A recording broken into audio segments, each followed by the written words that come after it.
اعوذ باللہ من الشیطان الرجیم بسم اللہ الرحمن الرحیم وَكَم مِّن قَرْيَةٍ أَهْلَكْنَاهَا فَجَاءَهَا بَأْسُنَا بَيَاتًا أَوْ هُمْ قَائِلُونَ فَمَا كَانَ دَعْوَاهُمْ إِذْ جَاءَهُم بَأْسُنَا إِلَّا أَن قَالُوا إِنَّا كُنَّا ظَالِمِينَ فَلَنَسْأَلَنَّ الَّذِينَ أُرْسِلَ إِلَيْهِمْ وَلَنَسْأَلَنَّ الْمُرْسَلِينَ فَلَنَقُصَّنَّ عَلَيْهِمْ بِعِلْمٍ وَمَا كُنَّا غَائِبِينَ صدق اللہ العظیم۔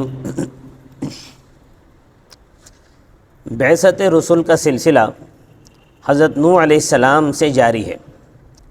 ہمیشہ رسولوں نے لوگوں کو توحید کی دعوت دی ہے اور شرک سے ڈرایا ہے، مگر مشرکین ٹس سے مس نہ ہوئے۔ انبیاء سے معجزات طلب کیے، انبیاء نے ان کے طلب کیے ہوئے معجزات بھی دکھائے، مگر مشرکین کتے کی دم کی طرح ٹیڑے ہی رہے۔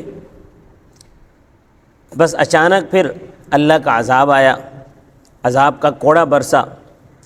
کسی پر رات کے اندھیرے میں عذاب آیا، کسی پر دن میں عذاب آیا۔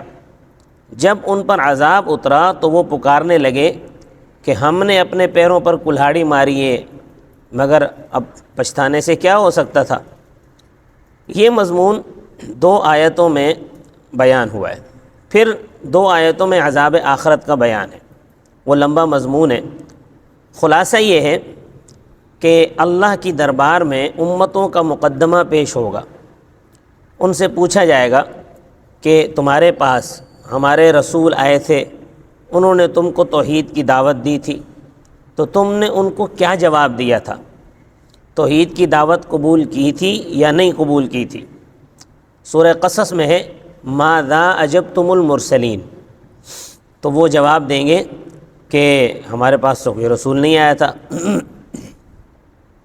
پھر رسولوں کو بلایا جائے گا، رسول کہیں گے کہ ہم تو گئے تھے، ہم نے انہیں توحید کی دعوت دی تھی۔ ان سے پوچھا جائے گا ماذا اجبتم، کہ انہوں نے آپ کو کیا جواب دیا تھا قوم نے؟ تو رسول کہیں گے کہ قوم نے ہمیں ٹکا سا جواب دیا تھا،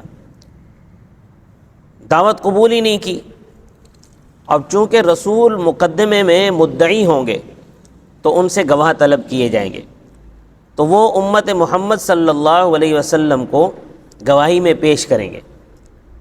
اب جب امت محمد صلی اللہ علیہ وسلم گواہی دے گی تو یہ جو باقی امتیں ہوں گی وہ ان گواہوں پر جرح کریں گے کہ جی یہ لوگ تو اس وقت تھے نہیں، ان کی گواہی کا کیا اعتبار ہے، یہ کس طرح ہمارے خلاف گواہی دے سکتے ہیں۔ پھر گواہوں کی اعتباریت کو ثابت کرنے کے لیے رسول اللہ صلی اللہ علیہ وسلم کو لایا جائے گا۔ آپ صلی اللہ علیہ وسلم اپنی امت کی تصدیق فرمائیں گے کہ میری امت بالکل سچ کہہ رہی ہے۔ تو اس طرح اتمام حجت کر کے امتوں کے سامنے ان کا کچا چٹھا رکھ دیا جائے گا۔ مقدمے کی یہ کارروائی ضابطے کی بات ہوگی، ورنہ اللہ تعالیٰ کو امتوں کے تو سب احوال معلوم ہیں، وہ غیر حاضر نہیں تھے، امتوں کے سب احوال دیکھ رہے تھے۔ تو یہ احوال قریش کو سنائے جا رہے ہیں تاکہ وہ ان سے سبق لیں۔ پھر امتوں کے اعمال نامے تولے جائیں گے اور مشرکوں کو ان کے گھر تک پہنچایا جائے گا، جس کی تفصیل اگلی آیات میں آ رہی ہے۔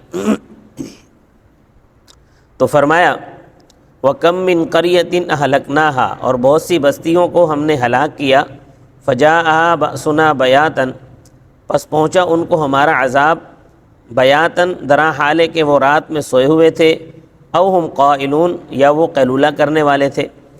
فما کان دعواہم، پس نہیں تھی ان کی پکار، اذ جاءہم بأسنا، جب پہنچا ان کو ہمارا عذاب، الا ان قالوا، مگر یہ کہ انہوں نے کہا انا کنا ظالمین، بے شک ہم خطاوار تھے۔ فلنسألن الذین ارسل الیہم، پس ضرور پوچھیں گے ہم ان لوگوں سے جن کے پاس بھیجے گئے رسول الیہم ان کی طرف، وَلَنَسْأَلَنَّ الْمُرْسَلِينَ، اور ضرور پوچھیں گے ہم بھیجے ہوئے رسولوں سے، فَلَنَقُصَّنَّ عَلَيْهِمْ، پھر احوال بیان کریں گے ہم ان کے روبرو، وَمَا كُنَّا غَائِبِينَ، ان کے روبرو بعلم، علم و آگاہی سے، وَمَا كُنَّا غَائِبِينَ، اور ہم غیر حاضر نہیں تھے، نہیں جن کی طرف رسولوں کو بھیجا گیا ان سے ضرور پوچھا جائے گا، ہم ان سے ضرور پوچھیں گے، اور پھر رسولوں سے بھی پوچھیں گے، ہم ان کے سامنے ان کے احوال رکھ دیں گے جو مبنی بر علم ہوں گے، کوئی اٹکل کی بات نہیں ہوگی۔ کیوں کہ جس وقت یہ امتیں اعمال کر رہی تھیں ہم اس وقت غیر حاضر نہیں تھے، ہم حاضر تھے، ہم موجود تھے، ہم دیکھ رہے تھے، سب کچھ ہمارے سامنے ہو رہا تھا۔ صدق اللہ العظیم۔